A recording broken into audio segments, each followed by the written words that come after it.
What are some, I know we're always concerned now, I mean, money's always a big problem, tax, everyone's talking about taxes and how we get the economy moving again. What are some of the things that you think that you could do as Oakland County Sheriff as far as, you know, being more efficient with dollars and, you know, maybe making the budget, the dollars that we do have, the resources that we have, you know, work better for the county residents? Well, I know right now, and I know people aren't going to want to hear this, but there's over 140 take-home cars at the sheriff's office. Now, in recent weeks, they have attempted to put a policy out that says so that... explain what a take-home car is. A take-home vehicle is either a marked... self-explanatory. Yeah, sorry. Either a marked or a semi-marked vehicle that belongs to the Oakland County Sheriff's Office, a detective vehicle that officers actually take to their residence instead of... When I worked in Oakland Township, when I was a substation commander, instead of me driving my own personal vehicle to Oakland Township and then getting in a county vehicle for any business that I had to do, I was actually allowed to take that vehicle to and from home.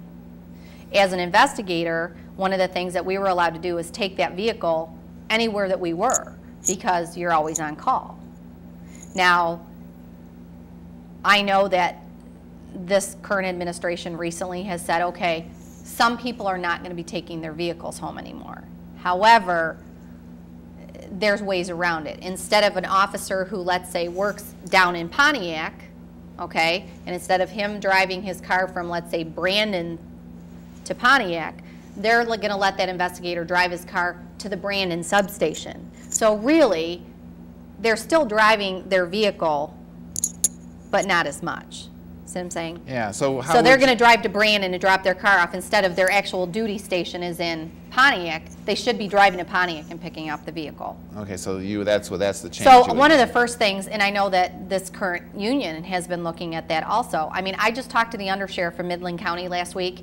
Every single person in Midland County, with the exception of the sheriff, has to leave their take-home vehicle at the office. I mean, this is not anything that's over the top.